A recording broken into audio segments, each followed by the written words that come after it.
Some final takeaways from the New York Giants rookie minicamp day number 2, and for the entire weekend for that matter, on a special edition of the Locked On Giants podcast coming your way next. You are Locked On Giants, your daily New York Giants podcast, part of the Locked On Podcast Network, your team every day.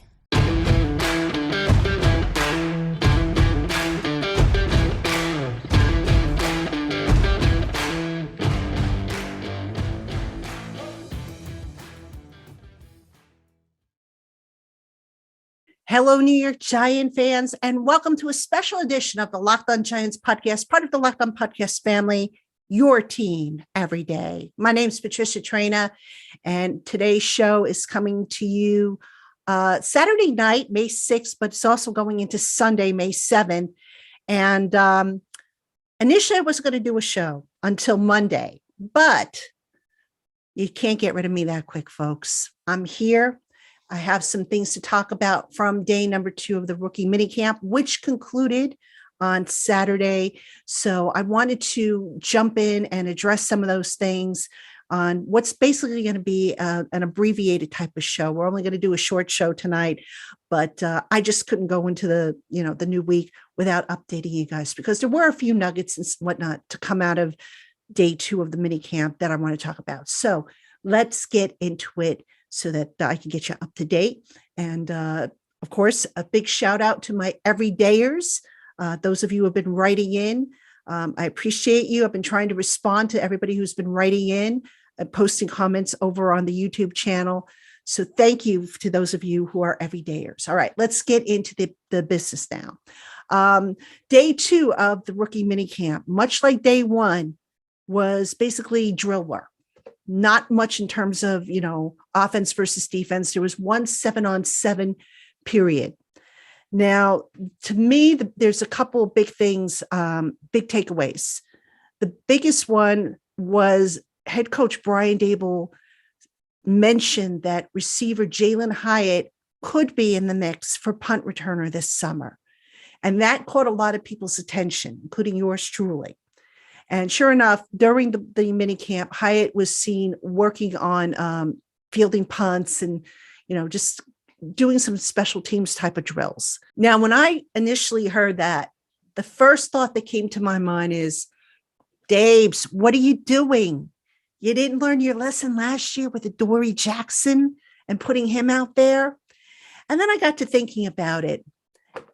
Somebody's going to have to return punts, obviously. And the big difference, I would say at this point, if Hyatt wins that job, and that's a big if right now, and there's going to be others who are going to audition for it, is that it's not quite the same scenario as it was with Adoree Jackson last year. Basically, what you had last year was cornerback 1 fielding punts, and of course, disaster struck and he got hurt. Whereas this year, Jalen Hyatt will probably start off as wide receiver 3, if not 4, depending on how the depth chart stacks up. So you would have in front of him, you would have Isaiah Hodgins, Darius Slayton, and Paris Campbell in some sort of order there. So at best, maybe Hyatt is wide receiver 4. So perhaps the thinking there is to, that he's, I don't want to say expendable, but maybe, if he were the wide receiver 1, I think I would have more of a problem with it. But see, here's the other thing to keep in mind. Hyatt has never done any punt return or kickoff returns in college that we know of. So he's going to have to learn it. And punt returns and kickoff returns, not difficult to learn, but there's a different type of spin on the ball depending on how, what you're returning. So obviously a left-footed punter, the spin on the ball is going to be a little different than, say, a right-footed punter. A kickoff return is going to be different than a punt return, coming off the foot of the kicker. So there's a lot to learn. And that's why I would be surprised if Hyatt gets that job. Not that he can't do it, not that he's not intelligent enough to learn it, but, if you're looking to really improve this year, if you're looking to push the Eagles for, the title in the division, you might want to go with somebody who has a little bit more experience at this juncture and let, Hyatt develop in that role if that's what you want him to do down the line. But I'd be surprised. I really would at this juncture. And I know that statement drew a lot of people saying, what is Dable doing? I thought it too, folks. I really did. And look, even though Hyatt it would be a wide receiver, like I said, 3 or 4, I still would rather he focus on getting acclimated to the offense and contributing there as opposed to returning punts. I know somebody's got to do it, but I also believe there's got to be somebody else on the roster who's going to win that job. So that was my take on that little nugget. And like I said, Hyatt was working on punt returns during day 2 of the minicamp. So we'll see how that develops. Right now, you got to remember with these mini camps and the upcoming OTAs that start, phase 3 in a couple of weeks, the coaches are basically experimenting with different types of things. So it's a matter of what they keep, what they're comfortable with, and so on and so forth. All right. Speaking of experimenting, John Michael Schmitz made the news today. He deploys a type of shotgun snap called the dead ball snap. And it was something he learned in college.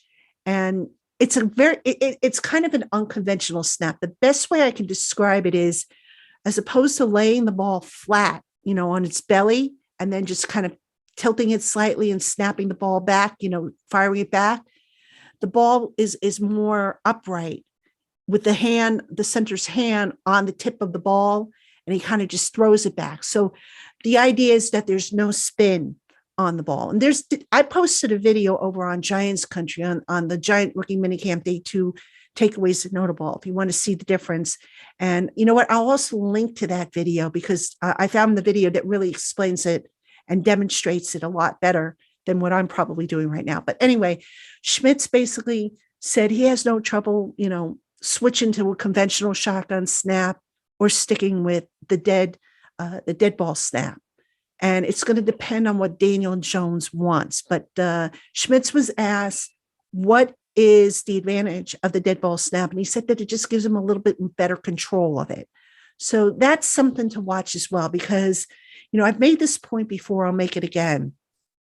When teams draft a player at, a certain position, and then they look to move them, it's like, why are you looking to move them? Similarly, Schmitz used that dead ball snap in college and it worked for him. So now, is there a possibility they might ask him to use a more conventional shotgun snap and change him up? And if so, how will that affect things? So again, something to watch. I don't think it's anything ultra concerning, but something to keep an eye on for sure. All right, coming up, a couple more thoughts on day 2 of the rookie minicamp, and then what's next. Stay with us. Hey, Giant fans, if you're like me and you want to make healthier snack choices, but you don't want to compromise on taste, then you got to try a Built Bar or Built Puff. These tasty treats are healthy and amazing, with each bar or puff covered in 100% real chocolate. It's like eating a candy bar, but without all the fat, carbs, and sugar. With Built Bars and Built Puffs, you're getting a generous dose of protein in every serving, roughly 17 grams, with most bars and puffs about 130 calories and 4 grams of sugar. And did you know that you don't have to wait any longer for Built to ship your bars to you? Simply pop into your local Sam's Club or Walmart and pick up your box of assorted flavors. And you can thank me later as you enjoy a Built Bar or Built Puff. All right, Giant fans, welcome back to this special edition of the Locked On Giants podcast. I'm your host, Patricia Traina, covering some of the highlights of day 2, some of the takeaways. Initially I wasn't going to bog you down with this. I was going to give you a break from me, but there was a few things here that I thought I would just address. So those of you who are tuning in and watching the show or listening to the show, thank you as always. And I hope you are enjoying the program. And also, I just want to send a quick shout out to everybody who followed me on social media on Twitter. If you were following me on Twitter or on my Instagram account, I made an effort to post videos and audio clips. And I hope you enjoyed that coverage. I'm really trying to step up my social media game this year so that I can get stuff out to you quickly enough and, just to kind of bring you along with me to see what I'm seeing. Maybe not in real time, but you'll be able to see some of what I'm seeing and hearing, not too long after it takes place. So that's my objective. If you're not following me on social media, my Twitter account is at Patricia_Traina, Traina. My Instagram account is at Patty Traina, PATTI TRAINA. Please give me a follow. Appreciate it. Now, if you watched yesterday's show, I mentioned that Jalen Hyatt, Deonte Banks, and Deonte Banks, those two really didn't partake much in some of the 7-on-7 drills. And Brian Dable was asked about that. And basically, he made the comment that, those guys had done a lot of traveling, a lot of visitations, moving around. And he, rather than just throw them into the mix and wear them out, he's kind of building them up a little bit. So he call it a rest, if you will, but it wasn't really a true rest. It was more of a, let's work on the technique and the things we can work on. And we'll eventually build up with, the 7-on-7 stuff and the 11-on-11 stuff when that comes into play. So pretty much it's an effort to keep these guys fresh. And I believe that's a change actually from last year. And I say that because if you remember last year, the Giants draft class, all but Micah McFadden, the inside linebacker, suffered some sort of injury. Now, some of the injuries, granted, were flukes, but everybody came down with some kind of injury and missed time. And objective number 1, 2, 3, 4, 5, 6, 7, 8, 9, 10, and plus for the Giants is to try and keep these guys as healthy as possible. So Dable, in planning out the schedule, figured, okay, look, it's only early May 6th, May 5th, whatever the date was. Why put these kids out there when you know that they're going to come in eventually to the OTAs phase 3, which starts in a couple of weeks. They're going to be here for the mandatory minicamp. They're obviously going to be here for training camp. That's when they're going to really ramp up and have an opportunity to work on, some of this team drill stuff. So again, not a horrible approach by Dable. I totally get what he's trying to do. And, I agree with it, so we'll see how that works out for those two players. But, I thought it was a smart approach. All right. What else can I tell you guys? In case you missed it, Jordan Riley, defensive tackle, one of the 7th round draft picks, signed his rookie deal. So now the Giants, I believe, have 4 of their draft class members under contract. So that would be Riley, Eric Gray, Trey Hawkins, and Gervarius Owens. So really, it's the top 3 guys who haven't signed their deals as of this recording. So that would be Banks, Schmitz, and Hyatt. They'll get done, though. I mean, everybody's slotted in, so that they'll get done sooner than later.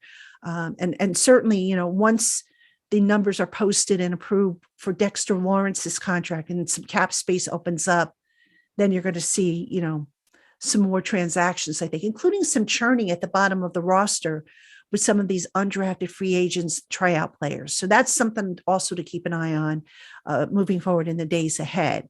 And, speaking of cap space, I was asked this on my Twitter account, and I addressed it real quick, but I'll do so again here. The Giants, as of yesterday, Friday, were ranked dead last in total and effective cap space. But they made a couple of transactions. They got rid of Solomon Kinley, was waived, and then they also waived Terrell Burgess, but he was waived injured, which means if he cleared waivers, which I believe he did, he's going to revert back to injured reserve. But Kinley, the fact that they waived him, they were able to get out of the red in terms of total cap space. So now they have 1.574 million total cap space, but they are still in the red in effective cap space, 965,035. The difference between total cap space and effective cap space is total cap space means all together. So if they were to put together, their 53-man roster right now, this is how much space they would have left, which is 1.574 million. Effective cap space is what they have available to add to the top 51, which is currently in effect through the first week of the season. So that's what effective cap space, and according to Over the Cap, they actually calculate in the 3 draft picks that have not yet signed their rookie deals. So that's why that number looks a little low.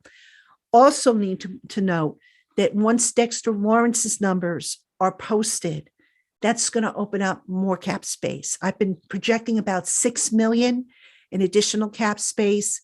I still say that that's what it's going to be. So we should have those numbers, I would think, by Monday or Tuesday at the latest. So we'll see how much opens up. All right. So what is next now for the New York Giants? Well, phase 2 of the offseason program starts on Monday. That means basically the players can get out on the field with their position coaches. Still no offense versus defense.